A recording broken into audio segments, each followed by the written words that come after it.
Le vol s'est bien passé ? Hein? Oui, merci. J'ai l'habitude maintenant. Vous venez souvent dans le coin ? Oui, plusieurs fois par an.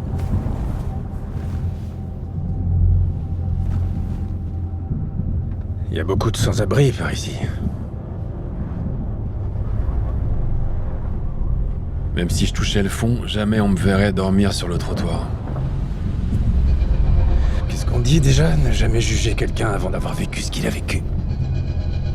Ça, je l'ai déjà vécu, et j'en ai pas un très bon souvenir.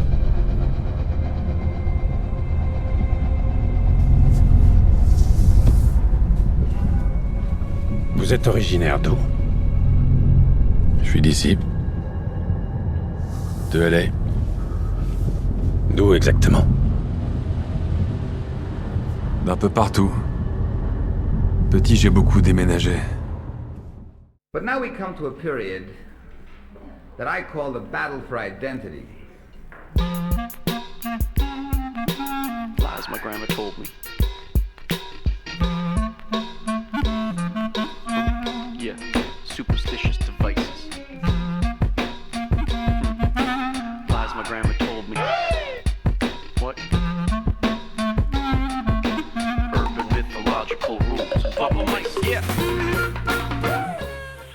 Salut les kids et bienvenue dans En attendant Godard, saison 18, épisode 32. Cette semaine, émission Grands Espaces, échec à l'organisation et l'œuvre d'un voyou. Seul le crime paie, si vous n'avez pas de vice, reposez en paix, on est hors la loi, devant elle on veut pas ramper. On s'introduit la nuit, quand les gens sont endormis, le code de la rue est rude, pas besoin de permis. Enfin bref, il est 19h et comme disait Peter, c'est l'heure. Eh oui, vous êtes bien dans En attendant Godard, l'émission de cinéma qu'elle est mieux que les autres.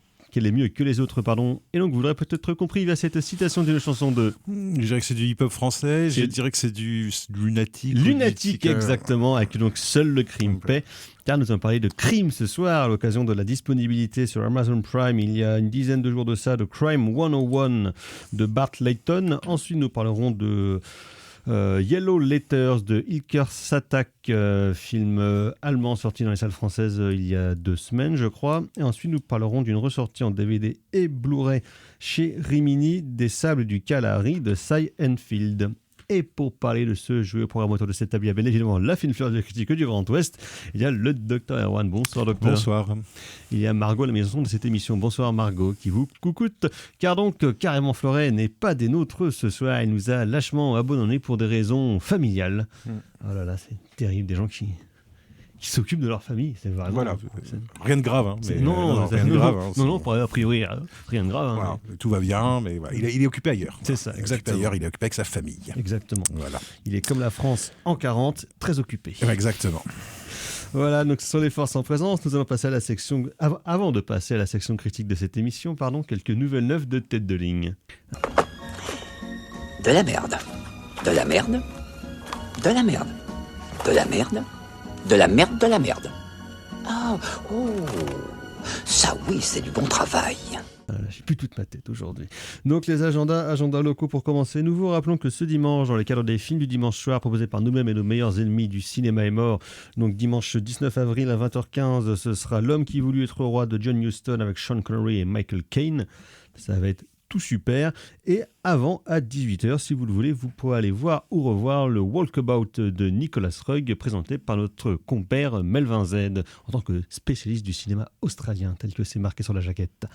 Ce qui est vrai. Ce qui est vrai. Ce qui n'est pas mentir, non, effectivement. Clairement, en tout cas, plus spécialiste que moi, ça c'est certain. C'est sûr que tous les gens présents... Voilà, que la plupart des gens que je connais. Voilà. En tout cas, en France, c'est clairement la personne qui s'y connaît le mieux, qui a le plus bossé le sujet. Hein. Ouais. Après, il se la raconte un peu. Oui. C'est un peu le problème. Voilà. C'est un peu le problème, c'est qu'il est devenu prétentieux, quoi. C'est ça. Voilà, le problème, c'est qu'il faut aussi que le film commence à l'heure, donc il faudra faire court, Melvin. Ouais. Sinon, avant ça, le 17 avril, toujours à l'Arvor, dans le cadre de Monumental, vous pourrez voir ou revoir en salle le mésestimé, pas tout mal, mais très bordélique et pas totalement réussi, Dune de David Lynch. Ouais, mais qui est sympa quand même. Ouais, qui est sympa. Et qui se bonifie en vieillissant. Qui se bonifie, et surtout à la vision des films de Denis Villeneuve. Bah ouais, moi je me souviens, c'est un film que j'ai vu ado, que j'avais pas trop aimé. 84. Ouais, moi je l'avais vu quand j'étais adolescent, j'avais pas trop aimé. Et je l'ai revu plus tard. Et j'ai trouvé ça mieux. Et plus tard encore, j'avais trouvé ça encore mieux. Ouais, voilà. Donc c'est foutraque, parce qu'il y a une version de 4 heures qui n'est jamais sortie. Enfin, Il y a bon. plusieurs montages alternatifs qui Ouais, existent ouais. et qui traînent sur Internet. Ouais, voilà, mais bon, voilà, c'est un film maudit, quoi. C'est un peu un film maudit, et c'est le moment où David Lynch s'est dit, hop, Hollywood, c'est pas pour moi. On avait fait l'émission à au moment de la sortie du premier Dune de Denis Villeneuve, donc avec Le cinéma est mort, et justement on parlait du Dune de Lynch, qui est un film foiré, mais qui a un foirage fascinant, parce que dans tout ce qu'il rate, il le fait quand même avec, Ouais, il y a plein de super images. avec audace. Il y a plein de super images dans ce film. Exactement, donc voilà. Et plein de trucs très lynchiens, Mais contrairement oui. à ce qu'on pourrait penser. Oui, C'est un film extrêmement David lynchien. Lynch. Exactement, c'est un film extrêmement lynchien. C'est pur David Lynch avec le Dino De Laurentiis, ce margoulin qui passe derrière pour faire coucou, hey, c'est moi. Voilà, magnifique quoi, le meilleur des deux mondes. Exactement. Autrement, niveau rétro national, en tout cas, l'Arvor, à partir du 19 avril jusqu'au 3 mai, c'est une rétrospective, mini-rétrospective, bien sûr, Harold Lloyd, avec 4 longs métrages donc du maître du burlesque. Ça va être pas tout mal. J'ai un des maîtres du burlesque. Oui, un des maîtres. Le maître, Oui, bien non, sûr. oui. Pour moi, le maître du burlesque, c'est Buster Keaton. Donc, c'est mais un Harold des Lloyd, maîtres. ça va. Oui, c'est quand même pas mal. Ouais, Harold Lloyd, c'est pas mal. Non, c'est Ah ouais, c'est pas, ça va, c'est pas Abbott et Costello, quoi. Non, c'est pas si mal. Non, mais c'est un peu bon. Oui, Voilà. C'est un peu peu prout de bête. c'est un peu patapouf, ouais. exactement. Autrement, niveau rayon sortie nationale, Rien. demain, La corde au cou de Gus Van Sant, Oui, c'est vrai. C'est dont le seul nous truc un peu reparlerons par intéressant. contre dans 2 semaines. Pas la semaine prochaine, nous parlerons d'autres choses, notamment de Fanny Herzog. Mais donc, nous parlerons du Gus Van Sant dans 2 semaines. La corde au cou, qui signe son retour au cinéma depuis un petit paquet d'années. Il avait fait plusieurs épisodes de série entre-temps, mais au cinéma, c'est au moins depuis 2019 ou 2020.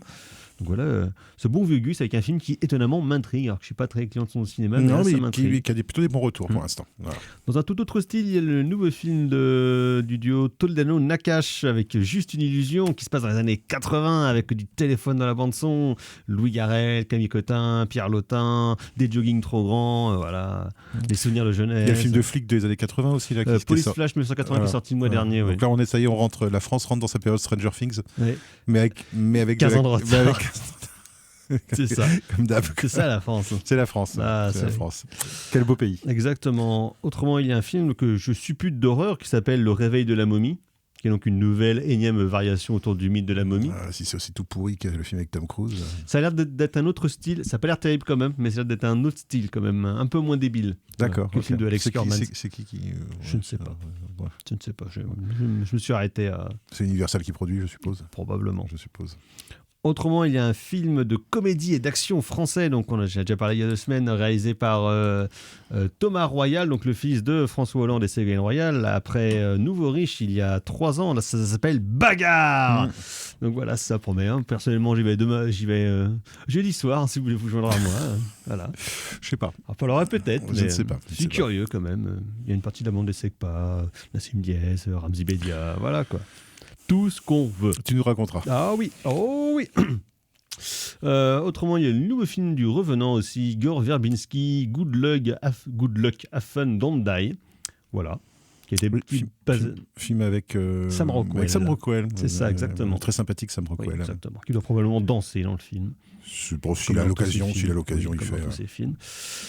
Autrement, alors il y a un film bien local de Jaime Rosales qui s'appelle Morlaix, Ouais. qui Se passe à Morlaix. est bien, Qui n'est pas Erwan. qui n'est pas une imposture, c'est pas genre le film s'appelle Morlaix puis en fait non, ça se passe ailleurs quoi. Ça C'est se passe ça. au Havre ou ça se passe à Saint-Étienne. Non, là c'est vraiment Morlaix, ça se passe à Ce Morlaix. serait pas mal ça, des titres de films qui induisent une mauvaise position quant à la géographie de l'action. Alors il y en a plein. Je pense que là j'en ai pas en tête mais il y Paris en a- Texas. Comment ça, Paris Ouais, Texas? On Paris dit question de Paris Texas. Texas. Ouais. Non, des films, oui, où le titre du film dit rien du. Enfin, c'est pas du tout là que ça se passe. En fait, oui, ça doit se trouver. Tu vois, Casablanca, par exemple, ça se passe aux États-Unis, en fait. Oui, non, mais c'est tourné.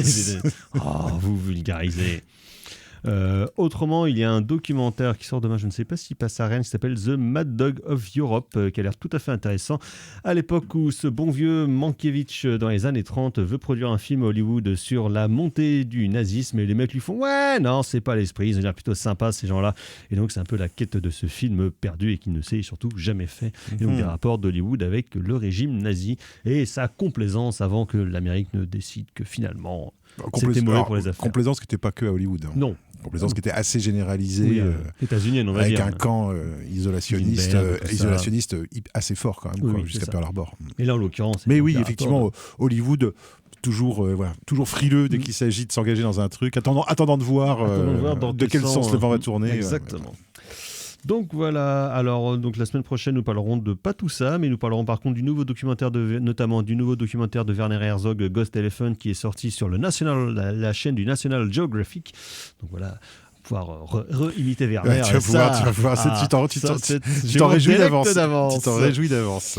Nous allons passer à la section critique de et puis on fait Claire Denis aussi. Exactement, le cri des gardes qui est sorti la semaine dernière. Et nous n'imiterons pas Claire Denis. Non, parce qu'on sait pas faire. On sait pas faire. Donc nous allons passer à la section critique de cette émission. Nous allons nous diriger vers Los Angeles et le crime.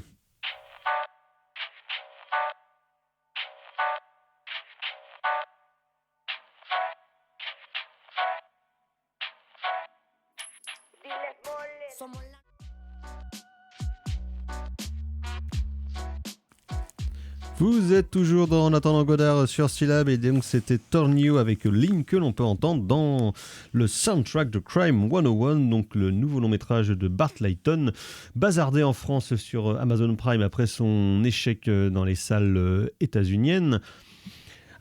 De manière incompréhensiblement, mais peut-être que ça se dit pas, mais non, c'est vraiment de manière incompréhensible. C'est un film, je pense que ça serait très bien passé au cinéma. Ce qu'on appelle désormais un film du milieu, puisqu'il n'a un budget que de 90 millions de dollars, qui pense, je tiens, en partie avec son casting quand même assez mouse, puisque donc il y a Chris Hemsworth, Mark Ruffalo, Halle Berry, la star montante Barack Keoghan, Monica Barbaro, cette vieille baderne de Nick Nolte dont on va reparler. Donc quand même gros. Et Jennifer Jason Leigh qui vient faire un petit coucou. Qui je pense n'est pas la plus chère du casting. Hein. Non, mais qui vient faire un petit coucou quand même, oui. Ce qui est toujours sympathique. Et donc Crime 101 est basé sur une novella de Don Winslow, l'auteur de polar américain, notamment auteur de la formidable trilogie de La Griffe du Chien, consacrée à la lutte de la DEA contre les narcotrafiquants mexicains entre 1975 et 2016. Donc trilogie absolument formidable que je vous recommande. C'est pas le plus grand styliste, mais en tout cas c'est quelqu'un qui a un style au moins assez sec et surtout extrêmement documenté, ce qui est assez appréciable. Et donc Don Winslow est un écrivain quand même assez prolifique de la littérature américaine depuis 25-30 ans. Et donc là, en l'occurrence, c'est basé sur un roman court, hein, donc une novella, comme on dit, de Don Winslow, dont Bart Layton tire un film assez dense, hein, parce que ça fait quand même 2h20 bien tapé, qui étonnamment passe bien. C'est-à-dire que le film est quand même plutôt bien rythmé là-dessus, et nous raconte l'histoire donc d'un braqueur incarné par Chris Hemsworth qui en fait fait des braquages safe. Des braquages safe et des attaques à main armée, mais sans violence, en étant d'une mécanique et d'une précision assez redoutable, dans lequel un flic incarné par cette bonne vieille baderne de Mark Ruffalo, ou bien Fat Cop, Bad Cop, comme l'appelle à un moment un suspect, donc voit un pattern, c'est-à-dire que la plupart de ses actions se déroulent le long de l'Highway 101, qui donc longe la côte de Los Angeles, là où est située l'action du film, et donc il va se mettre en chasse de ce personnage-là, il va se mettre mollement en chasse. Relativement en chasse, autour duquel vont graffiter aussi évidemment des personnages secondaires et parallèles, notamment une agent d'assurance de stars et de gens ultra riches incarné par Halle Berry, et un personnage de jeune travailleuse incarné par Monica Barbaro, que va fréquenter donc le personnage de Chris Hemsworth, et bien sûr diverses circonvolutions polardeuses et de sous-intrigues avec différents voyous, notamment celui incarné par Barry Keoghan.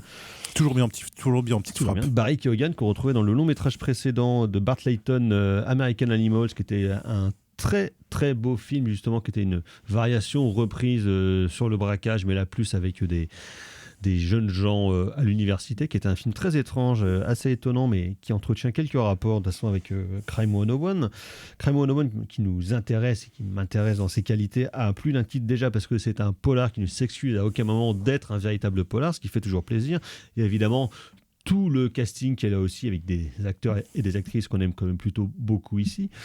Et il y a aussi, je trouve, un des aspects les plus intéressants du film, c'est que, comme beaucoup de polars qui se déroulent dans la ville, mais c'est un véritable film sur Los Angeles, ce qu'on n'avait pas eu depuis longtemps, à la fois film sur Los Angeles, donc sur sa géographie, sur les différentes manières de le représenter, et de représenter surtout un un kaléidoscope de différents personnages et de différentes situations, ce qu'on n'a pas souvent l'occasion de voir. Je pense une des dernières occurrences qui me venait en tête, moi, en tant que véritable film sur Los Angeles, c'était le Night of Cups de Terrence Malick avec Christian Bale, qui est un film pas tout à fait réussi, mais qui pour le coup est un très beau film, un très intéressant film sur la ville.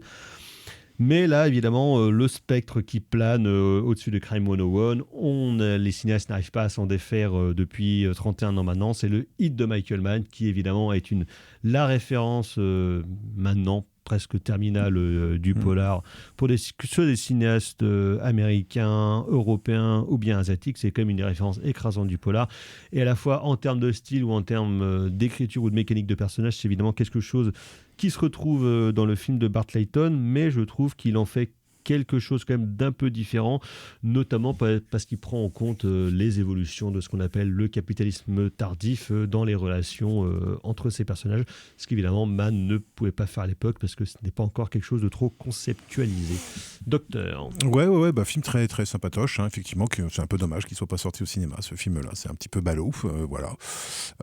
Mais film qui effectivement qui marche complètement, hein, sur les traces de hit. Moi j'ai décelé aussi quelques petites pointes de Drive de Nicolas Winding Refn dans les scènes nocturnes, les scènes de voitures la nuit, et puis légèrement, mais un petit peu de police fédérale Los Angeles, quand même, justement avec cette idée de traverser le territoire de Los Angeles et de passer d'un quartier à un autre. Des polars marquants sur Los Angeles, en tout cas qui se déroulent à LA dans les dernières années quand même.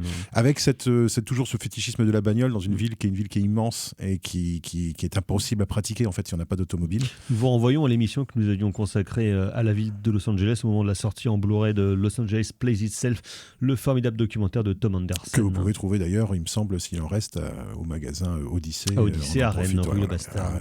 Pour $5 pour une poignée, pour une poignée d'euros, vous pouvez avoir vous pouvez avoir ce très beau documentaire.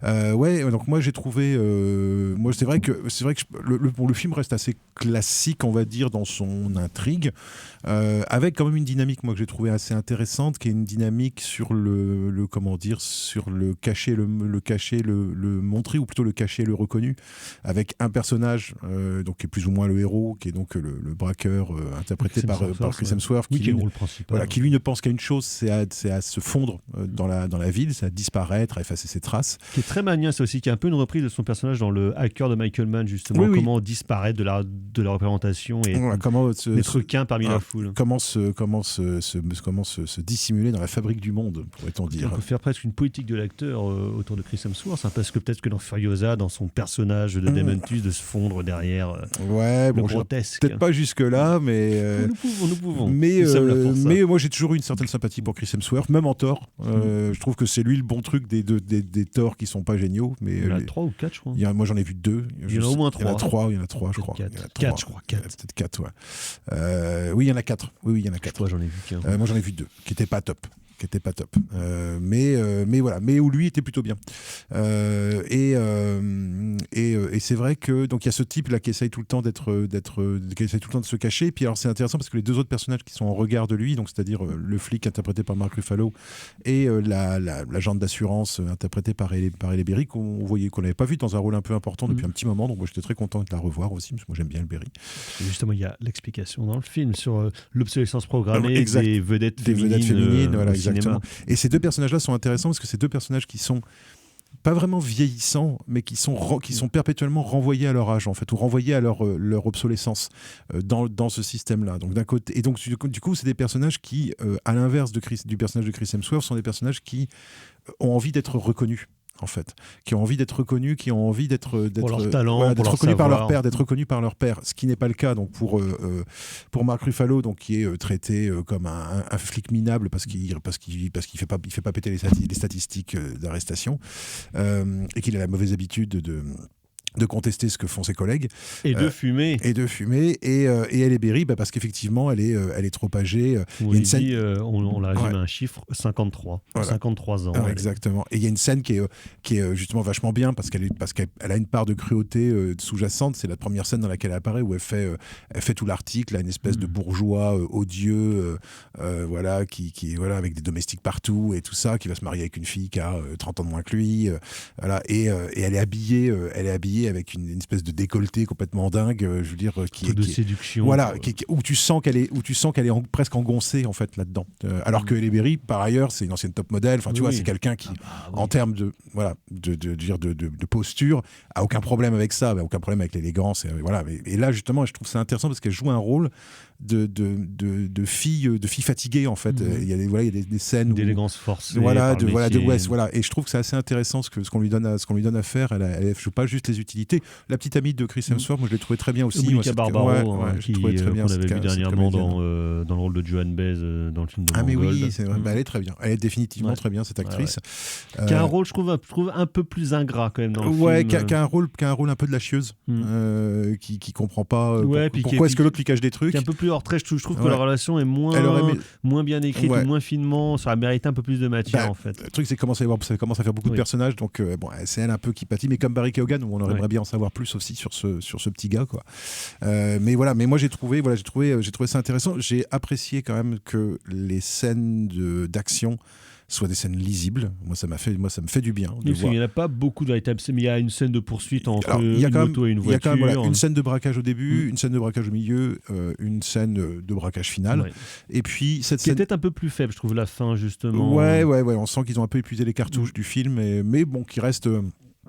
moi je trouve assez avec des enjeux, et puis avec à la fois une lisibilité, notamment la scène de poursuite voiture-moto, moi que j'ai trouvé vraiment lisible, c'est-à-dire que j'arrivais à comprendre où étaient les personnages les uns par rapport avec les autres, et ça me change des poursuites en voiture baveuses de The Batman, tu vois, où on comprend rien de ce qui se passe, tu vois. Bon, voilà. Là, il y a une espèce d'élégance qui est un peu l'élégance en termes de découpage, qui est un peu une élégance boulitienne en fait, un peu une élégance à la Peter Yates, c'est-à-dire un découpage assez classique, mais assez où tu as toujours un point de référence qui permet de savoir où sont les choses les unes par rapport aux autres. Ça cut pas trop, les plans sont longs, t'as le temps de regarder ce qui se passe. C'est-à-dire que c'est pas parce que c'est une poursuite de nuit qu'on voit rien. C'est Los Angeles, donc il y a des lumières. Exactement. Et voilà, quand il passe par une rue traversière, tu vois, machin. Tu vois, quand il y a une cascade en voiture, la cascade elle est presque bord cadre en fait. C'est pas. Il y a aussi une espèce de. C'est à la fois elle est élégant et c'est pas totalement irréaliste non plus. Tu vois, et c'est en ça que je trouve on retrouve un peu le côté Drive, je trouve, notamment la première scène, la scène de poursuite de Drive. Moi, je trouve qu'il y a une scène quand même qui est assez bien découpée. Voilà, et je trouve que voilà, il y a cette espèce d'élégance qu'on retrouve aussi au niveau de la photo, au niveau de la musique. Moi, j'ai trouvé que la musique tout à fait très manienne, très manienne la musique. Il a de synthé. Ouais, voilà, c'est ça, avec un très beau morceau final. Moi, j'ai trouvé le morceau de générique de fin, qui est vraiment ce que je trouve super bien. Un peu, c'est un film où on entend du Bruce Springsteen. Et voilà. Et alors, je me suis, et il y a une scène de séduction avec du Bruce Springsteen, et là, je me suis dit, tiens, je pense que c'est là que Thomas, il a été touché au cœur et que ça y est. Il nous en faut peu, quand même. Moi, c'est plutôt une scène où Barry Keoghan est en moto, et je crois que la musique qui est derrière, c'est du Run the Jewels. Oui, c'est ça. Et donc j'ai dit bon goût, très bien, très bien. J'ai pensé à ça. Très bien, mettre du Run the Jewels, c'est une très bonne chose. Et voilà, et c'est vrai que voilà, il y a un respect du genre. Alors peut-être parfois, et un respect des influences, peut-être parfois un poil trop déférent peut-être. Mais voilà, mais moi j'ai trouvé ça plutôt agréable. Et puis quand même effectivement cet arrière-plan, alors qu'aurait peut-être pu être plus appuyé, mais bon, ça reste un film hollywoodien à 90 millions, mais voilà cet arrière-plan justement sur cette dichotomie entre les très riches et les très pauvres, c'est-à-dire où on passe dans des rues où il y a des SDF partout, et puis on va dans des quartiers avec des mecs qui font des mariages avec des diamants, avec des trucs mûches, enfin voilà, des espèces de riches complètement obscènes en fait. Dans leur rapport à l'argent. C'est pas quelque chose qui est approfondi, mais qui est au moins quand même là, toujours en filigrane. En plus, comme en fait dans pas mal de polars, notamment littéraires, c'est quand même une trame sociale qui est là toujours en toile de fond et qu'on n'oublie jamais parce que les personnages sont constamment ramenés à leur place dans les rapports de production. Et le personnage de Chris Hemsworth, justement, c'est un personnage dont le passé est un passé pauvre en fait. Donc c'est quelqu'un dont le rapport à l'argent est un rapport à l'argent, mais un peu comme Barry Keoghan, à mon avis d'ailleurs les personnages se ressemblent plus que ce qu'ils pensent. Ce sont des personnages d'extraction populaire. C'est que quand t'es né pauvre, de toute façon, même si t'as de la maille, tu penseras toujours à en avoir. Et qui sont toujours en mode survie en fait, qui sont toujours en mode survie, avec cet instinct de survie qu'on voit dès la scène d'ouverture chez Chris Hemsworth, dans la méticulosité et presque la maniaquerie avec laquelle il prépare ses coups, c'est-à-dire d'être toujours sûr de faire en sorte de s'en sortir en fait. Voilà. Et je trouve que c'est assez intéressant parce que ça rejoint aussi justement Ruffalo, qui lui aussi, on sent, est un type plutôt des classes populaires. Et les Berry aussi, qui est une jeune femme, on sent bien. Voilà. Et c'est ça qui est intéressant, c'est qu'on ne connaît pas trop le passé des personnages. Il n'y a pas de grandes envolées sur leur passé. Bien. Mais dans les petits éléments qu'on voit, on sent qu'il y a quand même un background social qui est assez important pour le réalisateur scénariste. Et je trouve que ça donne du corps tout simplement au personnage, quoi.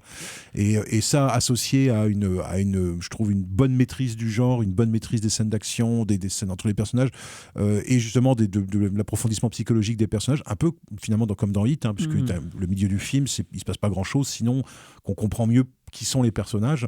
Voilà, moi j'ai trouvé que ça reste un film plutôt équilibré, élégant, quoi. Vraiment une espèce de classicisme élégant. Avec quoi. Une fin sur laquelle je sais pas vraiment sur quel pied lancer sans spoiler, mais comme le film est, je trouve, relativement amoral à défaut d'être immoral, on va dire, dans des personnages qui sont quand même pas vraiment, très Frinkien pour le coup, tous assez gris, qui ont tous évidemment leurs ambiguïtés, y compris ceux qui voudraient se présenter un peu justement comme on veut dire, les référents de la morale, mais in fine, ils vont tous plus ou moins faire des crapuleries à des niveaux divers et on va dire en niveau de leur intérêt au fur et à mesure de l'intrigue. Et la fin est à la fois dans cette amoralité et la crapulerie, tout en essayant quand même de racheter plus ou moins certains personnages, ou en tout cas de donner un truc un peu positif. Moi je pense qu'il y a deux choses, c'est-à-dire que sans trop spoiler, c'est que finalement il y a quelque part une forme d'esprit, alors chez Chris Hemsworth, qu'il y a une sorte d'esprit chevaleresque quand même, qui le pousse d'ailleurs à faire des choses qu'il n'a pas envie de faire. Mais il y a une espèce de reconnaissance, comme il y avait une reconnaissance entre De Niro et Pacino dans Hit, une espèce de reconnaissance d'une réversibilité possible entre les deux personnages et d'une proximité plus grande qu'il n'y paraît. Et quant aux autres personnages, il y a plutôt un côté fuck it, quoi. Que moi j'ai plutôt apprécié l'idée que alors c'est là où le film n'est pas immoral, c'est là où le film est amoral, c'est-à-dire dans l'idée que tout le monde se goinfre autour de toi t'es honnête, tu t'en prends plein la gueule et t'es toujours mis en situation d'échec, et qu'au bout d'un moment en fait tu craques, et donc quelque part tu te sers où tu peux, voilà, et que quelque part le capitalisme produit ses propres criminels en fait par cette espèce de différence. Le capitalisme produit des opportunités pour être immoral. Oui, voilà, c'est ça. Et donc, du coup, le tenir la morale n'a pas. Être honnête, en fait, n'a aucun intérêt dans ce monde. C'est un monde où être honnête ne vous rapporte rien. Et donc, au bout d'un moment, vous pouvez être à la fois malhonnête sans être immoral. Alors, c'est assez particulier à dire, mais je trouve qu'il y a une espèce d'équilibre, en fait, dans la dernière partie du film qui s'installe entre, justement, ce désir d'être quelqu'un de bien, en fait, qui touche quasiment tous les personnages, et quelque part la nécessité de punir, voilà, par Nick Nolte qui est une ordure, mais la nécessité quelque part de punir ce monde qui les traite comme des moins que rien, en fait, quoi. Et l'idée de leur, encore une fois, puisqu'ils peuvent pas obtenir la revanche sociale. Exactement, puisqu'ils peuvent pas obtenir la reconnaissance légalement, ils vont obtenir la reconnaissance, alors pas forcément une reconnaissance médiatique, mais une reconnaissance où eux ils savent que ils ont vaincu, voilà, qu'ils ont enfoncé un coin en fait dans le système qui les empêche d'avancer, en fait, voilà. Et ça, c'est pas un film avec un grand discours, voilà, mais c'est un film plutôt humaniste, je trouve, de ce point de vue-là, sur le rapport, justement, le rapport à la délinquance et tout ça. C'est plutôt une posture humaniste plutôt que des gentils flics et des méchants voyous, quoi. Voilà. C'est ça. Donc c'est Crime 101, le très chouette film de Bart Layton que nous vous recommandons évidemment, disponible sur Amazon Prime. On va quitter les États-Unis d'Amérique pour se diriger donc vers l'Allemagne et la Turquie avec des lettres jaunes.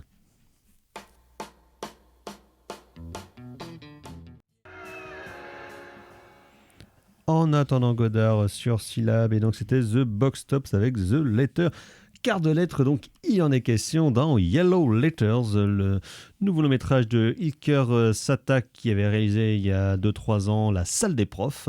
Et donc Ilker Satak, c'est un réalisateur allemand mais d'origine turque, dans lequel se passe, si je ne m'abuse, donc son dernier long métrage Yellow Letters, dans lequel des intellectuels donc à Ankara reçoivent la fameuse lettre jaune, des lettres de révocation pour opposition politique au régime en place. Ouais, c'est exactement Docteur. ça. Effectivement, les lettres jaunes, c'est ces fameuses lettres de licenciement en fait qu'ont reçu beaucoup de fonctionnaires turcs il y a 4-5 ans, il me semble, quand il y a eu une énorme purge en fait dans les services publics et notamment à l'université. Et là, donc, il se trouve que ça touche en fait tout un groupe de profs, dont notamment donc un prof de théâtre qui est également dramaturge, qui est marié avec une comédienne, et la comédienne se fait virer aussi de son théâtre. Donc un film sur la question de la liberté d'expression, mais un film qui a été vendu, moi je trouve, de manière un peu mensongère en France, parce qu'il est vendu comme un thriller. La bande-annonce d'ailleurs laisse penser que c'est un thriller, ce qui n'est pas vraiment le cas. C'est plutôt un drame familial ou un drame du couple, beaucoup plus qu'un thriller. Et finalement, Tu veux dire plus qu'un genre de brûlot politique? non, c'est pas un brûlot politique. C'est plutôt un film. C'est plutôt comment ça se passe dans un couple quand tu te retrouves confronté justement quand tu te retrouves victime d'un ostracisme social et culturel lié à ta contestation en fait d'un pouvoir autoritaire. Donc finalement la dimension politique elle est présente. Il y a des scènes de procès, voilà, mais elle est finalement un peu au second plan. Et au bout d'un moment, c'est la vie de couple et notamment la question des compromissions, c'est-à-dire comment faire pour continuer à vivre, continuer notamment à nourrir sa famille quand plus personne veut de vous et quand vous êtes en fait traité comme un chien galeux, quoi, ou comme un pestiféré. Donc alors il y a deux choses intéressantes dans ce film-là. La première chose intéressante, c'est que c'est un film évidemment qui n'a pas été tourné en Turquie parce que c'est pas possible. Donc c'est un film, et ça je trouve qu'il y a un parti pris qui est pas mal de départ en fait, c'est qu'en fait c'est tourné en Allemagne, c'est-à-dire que les villes allemandes servent de villes turques. C'est-à-dire qu'il y a dès le début du film, il y a un carton qui dit avec Berlin dans le rôle d'Ankara. Voilà. Et ensuite, il y a un deuxième carton plus tard dans le film, c'est avec Hambourg dans le rôle d'Istanbul. Donc en fait, tout est transposé en Allemagne, tout est dans un cadre allemand. Alors qu'en termes architectural, ça n'a pas rien à voir. Et sauf qu'en fait, ça fonctionne plutôt pas mal. C'est-à-dire que c'est un peu surprenant au départ, mais ça marche plutôt pas mal parce qu'en fait, tout le monde parle en turc, c'est que des acteurs turcs, des personnages turcs, ça parle évidemment que de la Turquie, et les personnages désignent les villes comme Ankara ou Istanbul. Un peu comme Tarek Saleh, le réalisateur suédois d'origine égyptienne, dont beaucoup de films se passent en Égypte, comme Le Caire confidentiel ou la conspiration du Caire, Les Aigles de la République dernièrement, mais dont tous les films ne sont évidemment pas tournés en Égypte. Sauf que généralement, ils essayent quand même de les tourner au Maroc, dans des pays qui ressemblent un peu, quoi. Voilà. Genre du désert. Alors que là, il y a vraiment un truc assez radical. Je pense que là aussi, le but, c'est quelque part d'utiliser une contrainte pour finalement donner une certaine tonalité un peu universaliste ou un peu universelle au propos, quoi.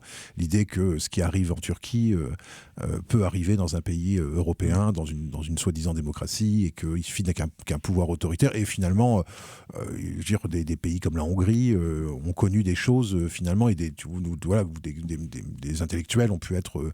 La Russie, c'est pareil. Enfin voilà, il y a quand même des cas. C'est pas que justement dans des pays extra-européens. C'est aussi dans des pays. On a aussi ça dans des pays européens où on peut y avoir des cabales vraiment menées contre le monde culturel. Et même en France, on n'est pas du tout à l'abri de ça. Voilà. Donc ça, c'est la première chose que je trouve assez intéressante, cette espèce de petits trucs de dispositif. Moi, je trouve qui, au bout d'un moment, finit par fonctionner pas mal. Et la deuxième chose intéressante, justement, c'est peut-être justement plutôt que de faire un brûlot revendicatif, mais à distance, c'est plutôt de s'intéresser à la question de l'intime, c'est-à-dire comment est-ce que le politique influe sur l'intime. Alors voilà, comment est-ce qu'à la fois tous les gens qui vous entourent se transforment en lâches, comment vous passez pour un lâche auprès quand vos proches trouvent que vous n'êtes pas assez engagé dans un projet, ou quand vous essayez vous de sauver votre peau, et comment à l'intérieur même du couple, entre l'époux et la femme, les décisions qu'ils vont prendre chacun à leur tour en fait va être mis en accusation par l'autre de rompre ou de s'asseoir en fait sur ses engagements politiques.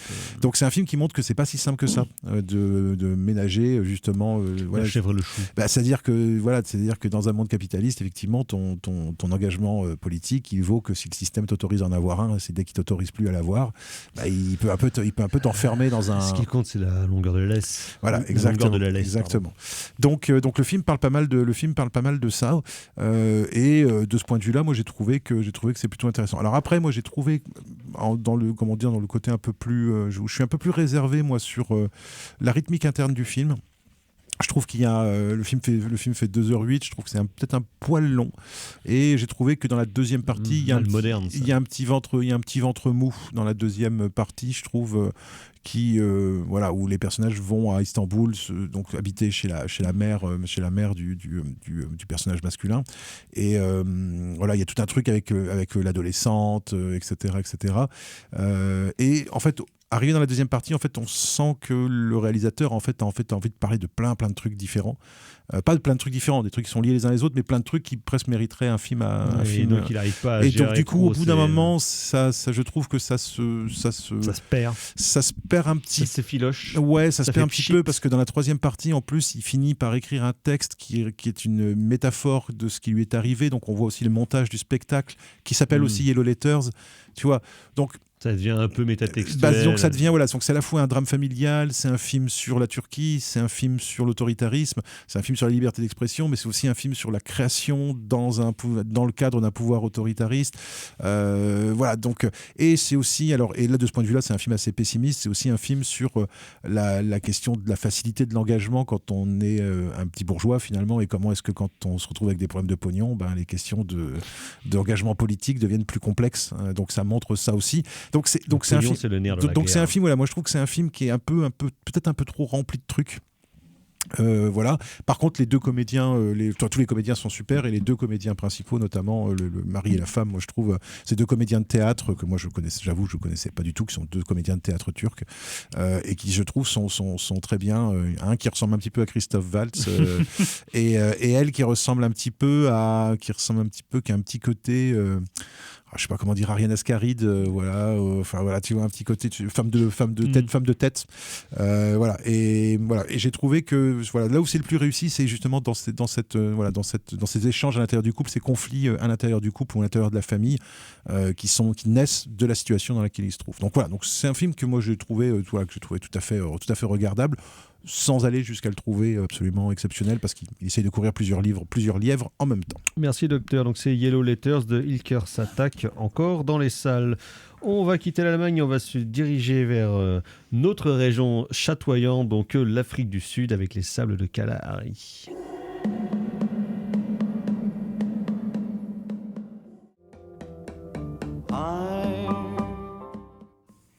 Vous êtes toujours en attendant Godard sur Syllab, et donc c'était Rick Lowe avec Sands of the Kalahari, car des sables de Kalahari, il va en être question dès à présent à l'occasion de la ressortie en DVD et Blu-ray chez Rimini il y a quelques semaines, donc des sables du Kalahari. Film d'aventure et survival de Cy Enfield, réalisateur notamment du formidable film de camion Train d'enfer, et de Zulu bien évidemment, qui ressortira d'ailleurs dans quelques semaines chez Rimini, et nous en reparlerons bien évidemment. Magnifique film Zulu.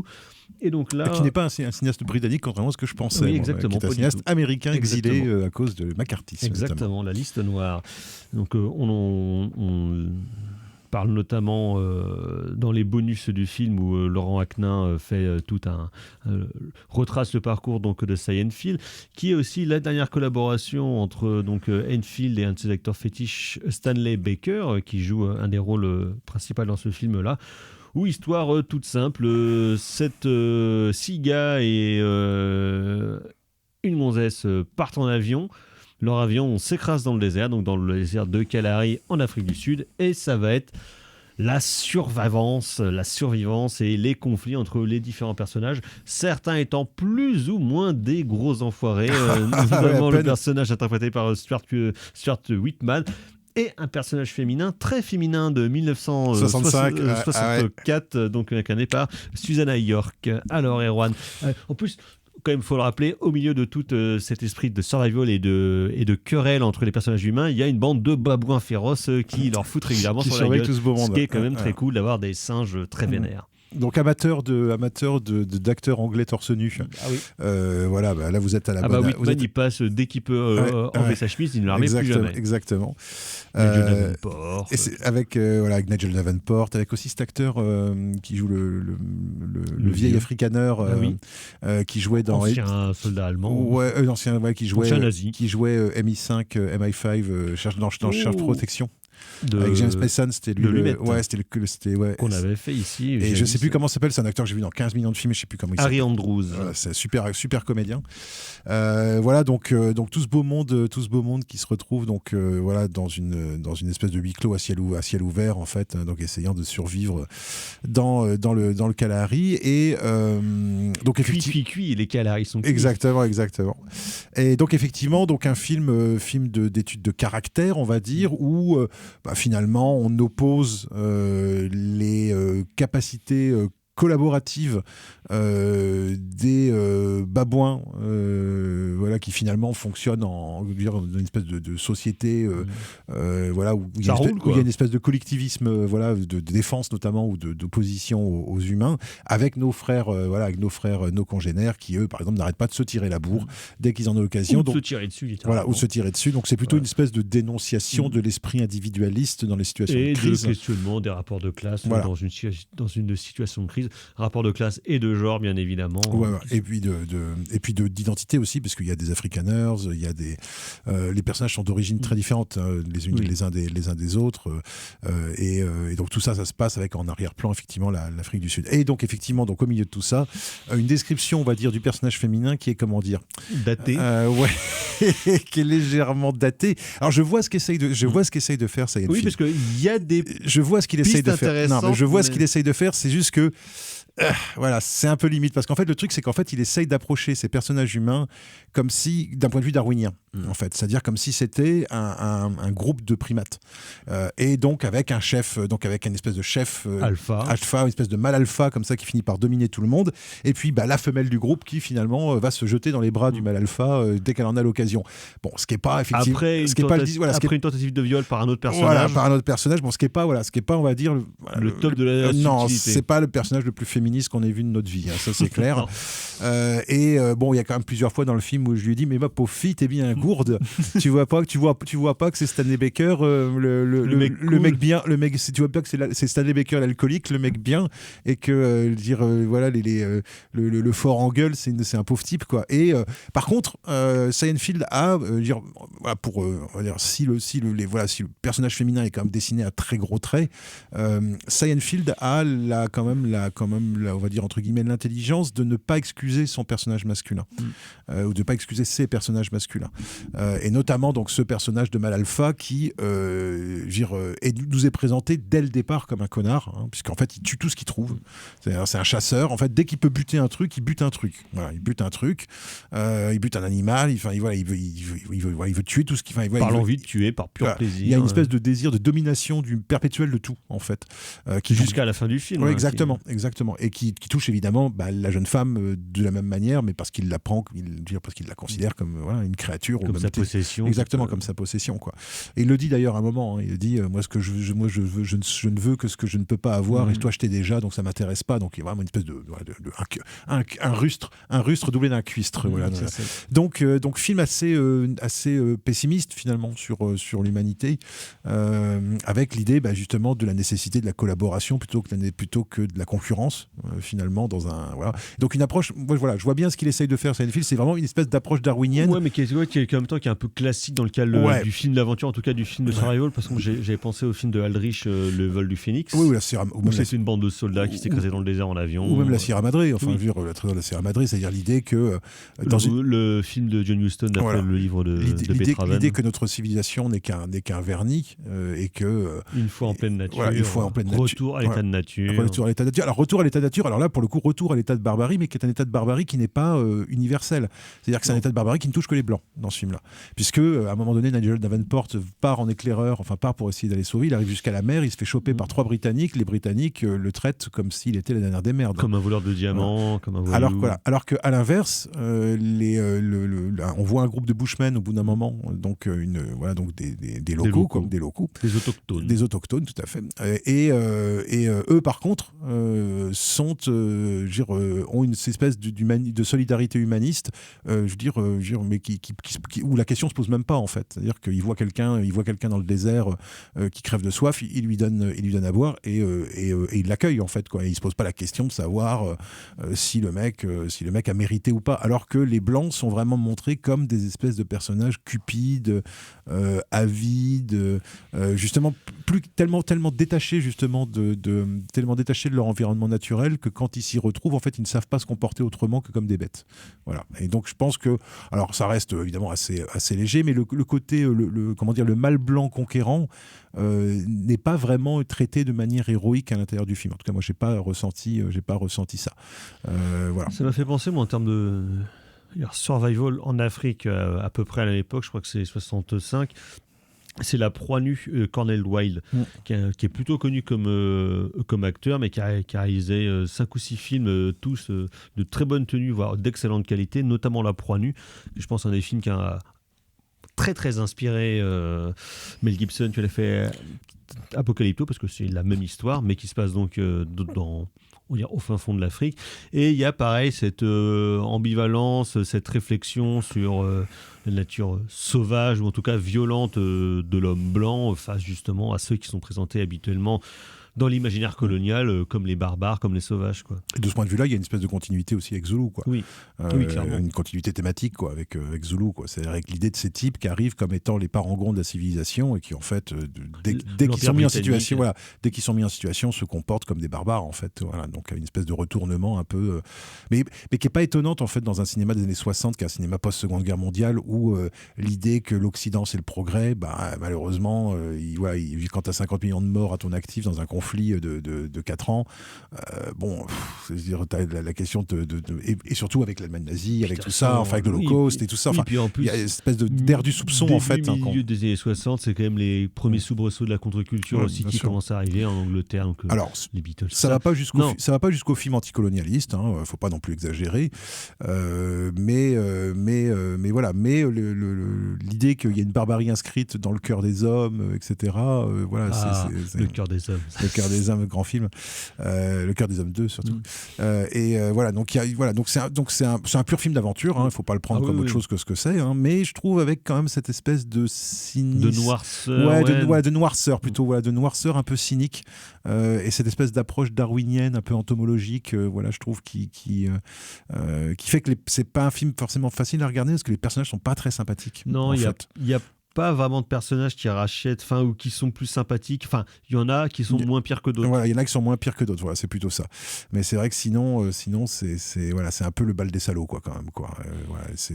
Et bon, il y a des scènes. Il y a une scène de scorpion, moi, qui m'a fait me recroqueviller sur mon siège parce que moi, j'aime pas les scorpions. Oh ouais. Voilà, cette scène de scorpion, moi, j'ai fait les scorpions sur le bras, là, berk. J'aime pas ça. Voilà, donc il y a quand même les scènes de babouins sont assez flippantes. Ils ont des grandes dents. Alors, et puis avec des scènes d'attaque de babouins, un duel homme-babouin à la fin. Je sais pas trop comment ça a été tourné. Je suis pas certain que la Société protectrice des animaux était vraiment concertée à sur ce l'époque, film-là. surtout en Afrique du Sud. Surtout, je pense. Voilà. Donc voilà. En Afrique du Sud, déjà qui se souciait pas du sort des Noirs. Alors, les animaux, je suis pas sûr. Je pense que ça marche pas non plus. Donc voilà. Donc à comparer avec la scène d'attaque de singes méchants dans Gladiator 2 de Ridley Scott, c'est quand même un peu mieux là-dedans. Mais bon, voilà. Mais après, ça reste un vrai film d'aventure qui, moi, je trouve, tient sa tension en fait jusqu'au bout du film, quoi, avec un procédé assez scénaristique assez simple. Voilà, c'est un film un peu concept en fait. Donc le concept quelque part a un peu vieilli. Et ça explique pourquoi est-ce que, notamment dans le cas du personnage féminin, ça reste quand même assez cringe à regarder aujourd'hui. Mais par contre, je vois à peu près où est-ce qu'il veut en venir, quoi. Je vois à peu près où est-ce qu'il veut en venir. Et c'est un film dans son jus, quoi, vraiment. Film qui sera un bide qui mettra fin à la collaboration de Baker avec Enfield. Alors, et même quasiment à la carrière d'Enfield, mais qui fera que 2 films après ça. Moi, j'ai l'impression que le film, il faudrait que je vérifie, j'ai pas vérifié, mais j'ai l'impression que le film est produit par le même producteur que Sa Majesté des Mouches de Peter Brooks, voilà. Et qui parle quelque part de la même chose aussi, c'est-à-dire comment est-ce que la civilisation s'évanouit, s'efface très très vite dans le cadre d'une situation de crise, voilà. Et donc, je crois que je vérifie, mais il me semble avoir reconnu que c'était le même nom de producteur. Donc, je pense qu'il y a peut-être un lien aussi à faire avec justement Sa Majesté des Mouches, même si là, ce ne sont pas des enfants, ce sont des adultes. Très bien, merci. Docteur, donc c'est Les Sables du Kalahari de Scienfield. On l'a pas dit, mais il y a des super paysages. Par oui, contre, c'est grandement tourné en décor naturel. Et franchement, le Kalahari. Les intérieurs à Pinewood et les extérieurs en Afrique du Sud. Et ça a l'air bien hostile. Coudant joli. Ouais, ça a l'air bien hostile. Donc Les Sables du Kalahari de Scienfield qui vient de ressortir en DVD et Blu-ray chez Rimini. On va passer au coup de cœur. C'est nul, nul, nul, nul. Aucun goût. No taste. Goût de chiotte. Les coups de cœur, Docteur. Eh ben écoutez, moi ça sera un groupe de musique que j'avais déjà dû mettre en coup de cœur quand je les avais vus il y a 4 ans. Ça sera Oui, donc ça, en plus, oui. ça sera le groupe franco-italien Putan Club. Voilà, un groupe de rock metal avec des percées d'indus. Voilà, indus énervé, antifa, voilà. Donc, Pure DIY. Voilà, musique qui fait bien du bruit, qui fait du bien. Que nous avons, oui, ça jouait fort. Hein. Que nous avons vu ensemble donc au Marquis de Sade samedi dernier. Voilà, et c'était en duo avec ce groupe, la SPTO, l'un des plus vieux groupes rennais qui était très sympathique. Ambiance free jazz. Voilà, avec des darons qui font du des grands darons même. Voilà, des grands darons qui font des trucs gonguesques, des trucs gonguesques, mais plutôt avec une espèce d'humour à froid, plutôt rigolo. Donc c'était une soirée très sympathique, voilà. Voilà, merci Docteur. Sinon, moi, ça sera 2 films. Pour rester dans le désert, j'ai revu avec un immense plaisir Enfant de salaud, Play Dirty d'André de C'est un Toth. super film. Probablement un de ses meilleurs chefs-d'œuvre, parce qu'André de Toth n'a pas un déchet dans sa filmographie, c'est quand même assez imparable. C'est son dernier film en l'occurrence. C'est un super film. Avec Nigel Davenport et Michael Caine, un des meilleurs films faits sur la guerre du désert, pendant la Seconde Guerre mondiale, peut-être des opérations trop peu traitées par le cinéma, si vous voulez mon avis. Avec une scène d'ouverture en musique, avec tout un truc avec la musique qui est super. Avec Lily Marlène. Ouais, exactement. Et sinon, ce sera autrement un film de 1982, Petite guerre de Maroun Baghdadi, qui se passe en 1975 pendant la guerre du Liban, et comment 3 jeunes personnages vont se retrouver pris dans les contradictions et les obligations qu'implique la guerre civile et la lutte armée. Film absolument merveilleux, pas facile du tout, mais alors... Ils sont pas en train de faire un remake là cette temps-ci. Donc, le très beau film de Maroun Baghdadi, qui était son premier long métrage de fiction, parce qu'il a fait plusieurs documentaires avant, mais évidemment hautement recommandable, et en plus à revoir aujourd'hui. C'est terrible. Merci Margot à la mise en son de cette émission. Merci Docteur. On se retrouve la semaine prochaine pour, comme dirait Michel, Afrique, adieu. Désolé. Et voilà, donc d'ici là, portez-vous bien. Prochaine émission, prochaine édition. Ciao, bonsoir. Salut.